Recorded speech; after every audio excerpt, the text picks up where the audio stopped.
Welcome to Talking Federal Business. I'm Nick Vlavich, consultant to industry.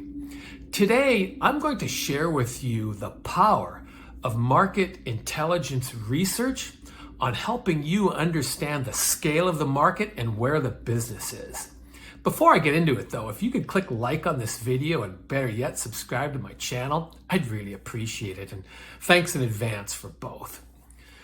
No other market is as transparent as the federal government market is, and that's because everything they buy, from aircraft carriers to xylophones, has a report written up about it, and that report is stored in some mainframe computer somewhere out in Virginia or Maryland, and that information is available to be data mined so that we can get an understanding of the scale of a market by industry, by NAICS code, an understanding of who's buying, so who has the funding, and who's doing the selling, so that you can have targets to go after efficiently, and then a breadcrumb trail right to the front door of those agency targets as well. So what I'm going to do is I'm going to take you through an actual market intelligence report that I created for one of my clients, somewhat redacted for privacy purposes, of course. I'm going to pull that up right here. It's an Excel spreadsheet with a couple of tabs, and then we'll take you through it. Okay, so here's our market intelligence report. Now, this company is in the light transportation industry. This is a client of mine. They're in the light transportation industry, meaning they transport people in groups no larger than 20.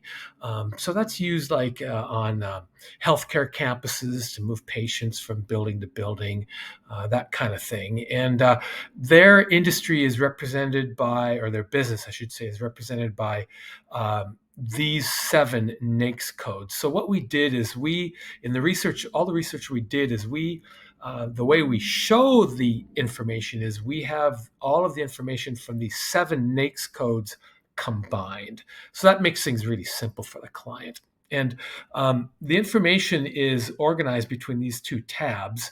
We have one report which shows the information going back to what I like to say is the beginning of time, as far back as the information will go, which I think is like the early 90s, because I wanted to give the client a proportional look at the differences between the different accounts and their competitors, so my client have a good idea of who's who, so to speak. And that's for planning purposes. And then the second tab is I wanted to give them a snapshot in time of what was going on in the market. So I have information on FY22 and FY23 to date. And so it should be very helpful for them. Okay, so let's go to the first tab here. And let me make sure it's big enough to see for you. And it's at 75%. Okay, so this first column is redacted. The names are redacted, and the names are the companies who have been awarded these amounts here. So the 20 million, the 15 million, going all the way down to a total of 95.7 million. So if that redacted column wasn't there, you'd see all the names of the awardees, so to speak. And that's really good information, because depending on which one of those rows my client has, they know how much business they haven't been getting. And that sure gives them an idea of how much more, how many more competitors are, and the proportionate competitive business that they're not getting. And sure serves as a motivational standpoint. This next row shows a breakdown between Washington and Oregon, and it's 60-40, which is helpful, the 95.6 million that the report shows. Oh, one thing I want to point out is that you should never get caught up in absolute numbers. What I mean by that is that 95.6 million does not represent all the business that these agencies have done in that time. And these agencies are in this column here. You see there's the VA going all the way down here to FEMA. The VA having done 61.6 million, Office of Secretary 9.5, Forest Service 9.3, going all the way down to Bureau of Reclamation. And what I was trying to point out is that first of all, agencies buy in many different ways, and not every way is represented in these databases. Secondly, it depends on how well the information is entered into the database, and then also how it is extracted. Garbage in, garbage out, garbage out. There is something to that cliche. So, what's really important, I think, is to look at these numbers proportionally. Certainly, it's a fair interpretation to say that the VA is by far the largest buyer of these kinds of services in my client's market, and certainly deserves the most attention. But there are other agencies that do as well, and we'll get a better understanding of that when we look at the FY22 results. But that's just a word to the wise there. So, okay, so I'm going to scoot this all the way over, and so we can look at some detail here. So here's the same agencies broken down by the by type of contract that they like to use, and I should say like contracting method is probably a better way to put it, because the VA prefers two contracting methods. They prefer using delivery order contracts. You can see 35 million, slightly over 50% of their spend is in delivery order contracts. And then the other is through purchase orders. So what does this information tell me?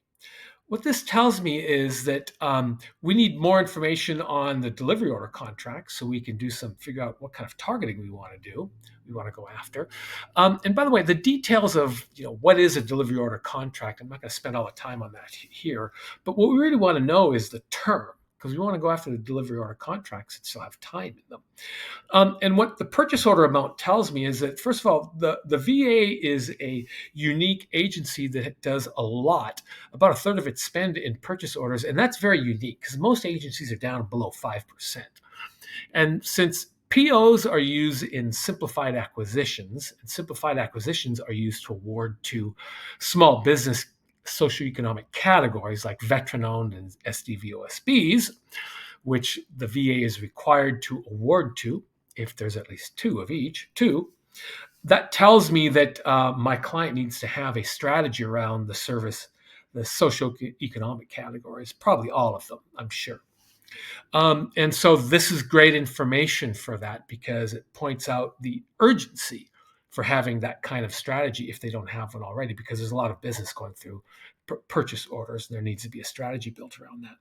So if we come over to this last column, we see the delivery order and purchase order numbers broken down. There's nothing in purchase order, but delivery order, there's great information because it has all the contract numbers. And we can get great information from this, and I'll just use one as an example.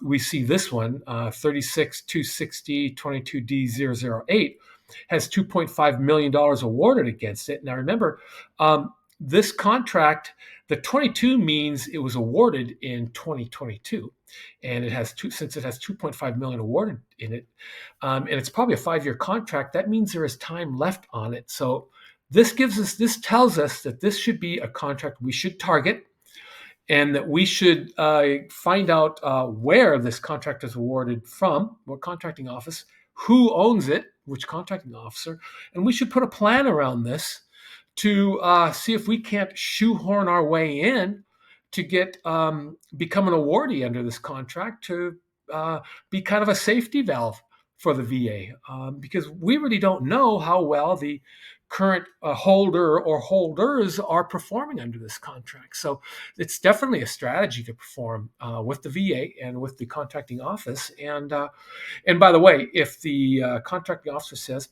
we're good, there's a backup plan to that, which I will share with you in just a moment when we get to the other tab. So that's the all fiscal years tab.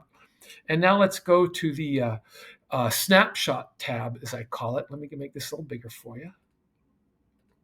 Okay, so on the upper left, we've got this broken down between the two fiscal years for a total of 10.1 million. Now, why is 2023 so small? It's so small because this report was run in May of 2023, and 80% of most agencies' buys happen from June to September. And when this report was run, we weren't there yet. So that's why you're seeing so little spent in 2023. Obviously, that number will be quite different come October, November of 2023. Um, this we have the list of agencies with their amount of spend, which is good information to have, and then the breakdown between the two states, which supports our earlier information that we drew. And now this is very good. These are the contracting offices. Excuse me for moving that around. These are the contracting office names that are used to do the buys for these agencies over here on the left. So this 8.5 million matches up exactly with the 8.5 million for the VA. So this VA office here in the Northwest, it's office number 20, VISN number 20. That's the acronym they use. Used exclusively Network Contracting Office 20 for all its buys, the 8.5 million. The Pacific Northwest Regional Office, I happen to know that's the Forest Service.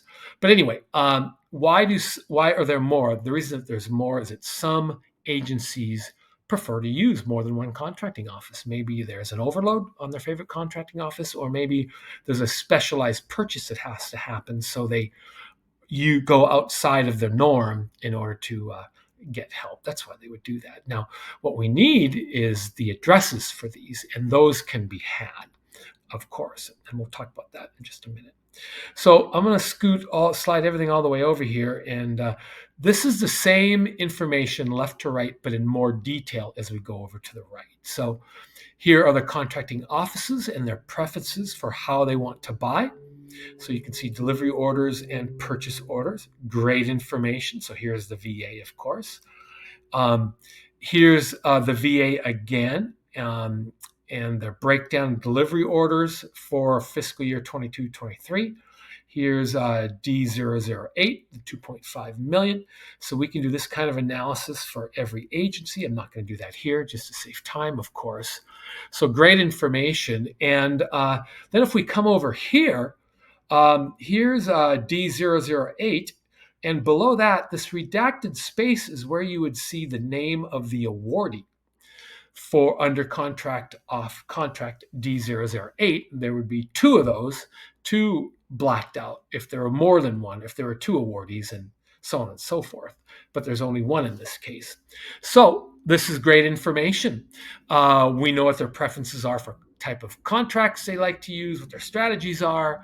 We know what the numbers are. We know who's getting it.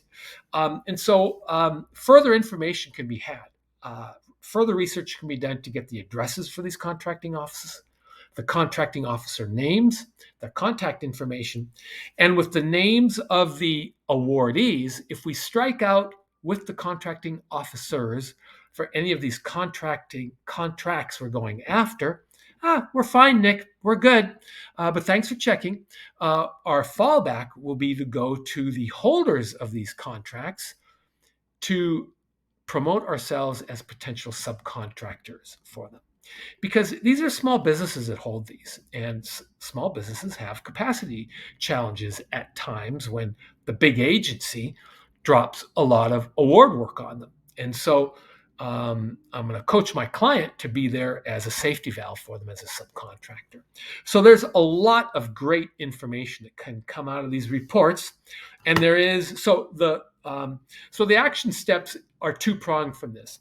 Do a further report to identify addresses, contracting officer names, and contact information, as well as other detail. That's one prong.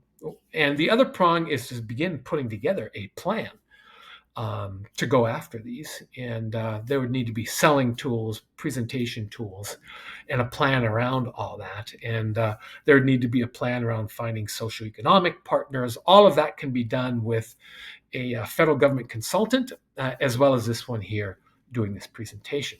So that's it. If you got anything out of this, I would love it if you would like this video and even put a comment below. And if this is helpful to you down the road, please come back and put a comment. And I'd love to hear from you, or just send me an email, because my email address is always here on my channel. And if you could use a report like this, any federal government consultant can help you, as well as this one here. So I'd love to work with you. Thanks for joining. I am Nick Vlahovic, consultant to industry, and we will see you downstream.